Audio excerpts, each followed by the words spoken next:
with your hand up, so I'll start with you, please. Jamal. Hey, Coach. How's it going? How you doing? Doing pretty good. After the game last week, Marone really gave you kind of a vote of confidence when he was at you. As long as he was here, you were going to be here. How good does it feel when you know that the head coach has your back like that? I think it's obviously it's great, but Doug's got to do what's best for the organization one way or the other, and it's not about being a friendship or anything like that. It's about us trusting each other, and we're going to continue to work together as long as we can, and try to win as many football games as we can. One quick follow-up as far as the defense goes. I know one thing that Coach Marone and a lot of the players have said multiple times after games is that the effort is there. If the effort is there and the results aren't coming, do you feel like the talent level is where it needs to be for this to be a good defense? I agree the talent is there. We just got to be able to continue to put them in the right spots. And when they're in the right spots, we got to make plays. But, I think we have some talented guys on this defense, and we just got to continue to get better. We're just young at this point in time. Thanks, Coach. Yep. Thank you, Jamal. Let's go to Cassidy and then Mark. Hey, Coach. Hey. Couple of things. First, I know Adam Gostis came in sort of late into the offseason. What has he really kind of brought to the defense, and what have you seen from him, especially from someone who didn't really even play American football until much later in his life? Yeah, Adam is a great story. He's a great person, but what he's brought is a level of toughness for us. I think he does a really good job in what we're asking him to do, playing the run on first and second down. He's stout at the point of attack, and I think he does a nice job of leading those guys with the work ethic that he brings in every day. So it's a heck of a story, and I think he's got a lot of football ahead of him. And then, of course, this weekend, there's going to be a lot of similarities between your defense and Chargers. As someone who was sort of in on the ground floor of that Seattle defense being built, how much of this defense today, the Jaguars defense, does it still resemble that defense that it's referred to, if that makes sense? I would say, we continue to play the 3 deep concepts, and, how we handle race routes and stuff like that is very similar. But even out in San Francisco with Gus, a little bit in Atlanta with Brick, everybody's kind of put their own twist on it. And especially on third down, everybody's got a little different philosophy. But on first and second down, there's a lot of it that has the same similarities that we had in Seattle. Thanks. Yep. Thanks, Cassidy. Let's go over to Mark. Just don't call it a Leo. Yeah, no, we don't call it a Leo. No. What do you call it instead? Sorry.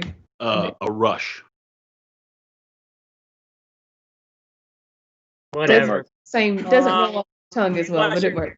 Another rookie quarterback this week. Obviously, this guy, again, another one who doesn't look like a rookie quarterback. What have you seen from Herbert, and what do you got to do to get him off balance there?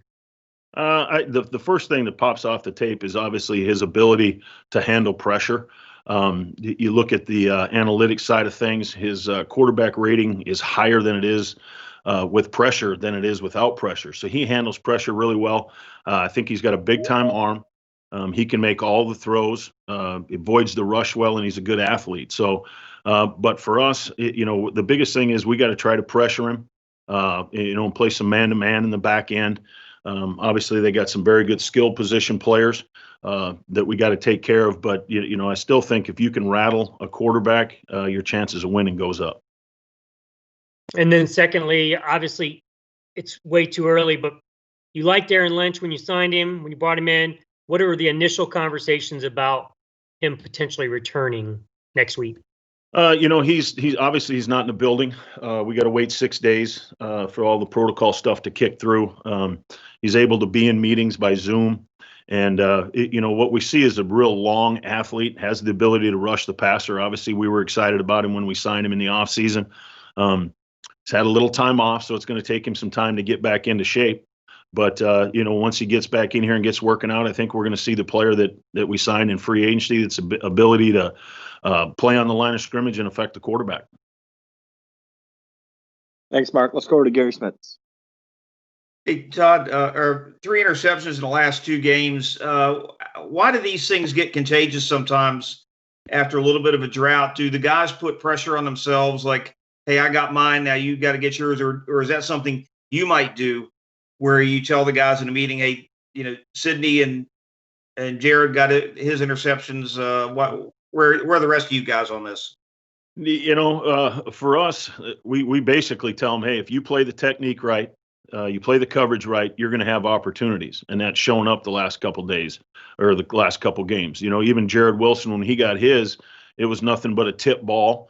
And he was playing with great effort getting to the ball. So I think if you play hard and you play with the right fundamentals, the game is going to come to you and you're going to have opportunities for plays. And that's what's happened the last couple of weeks with our guys in the back end.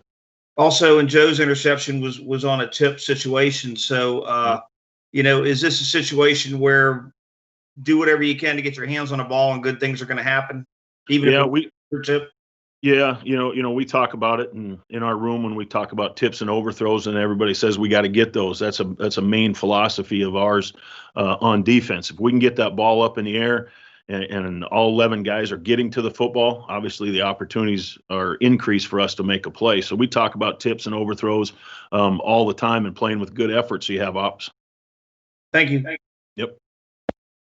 Thank you, Smitter. Anything else for Coach Wash? Yeah, I got one more. Washer. Yeah, go ahead. Go ahead, Mark. Obviously, you guys know Gus's defense. They know your defense and what you like to call in certain situations. Who has the kind of the leg up there? Who gets the advantage? Who has the advantage in that kind of situation, offense or defense? I think offense really tries to scheme it. We see that with Jay during the training camp, and I'm sure Gus sees it at his place. So they're going to try to scheme us and do some things that are a little bit unorthodox. We seen that last year when we played them. There was a couple things down in the red zone where we go, that's not even a concept we normally see. Obviously, there's been some communication going on.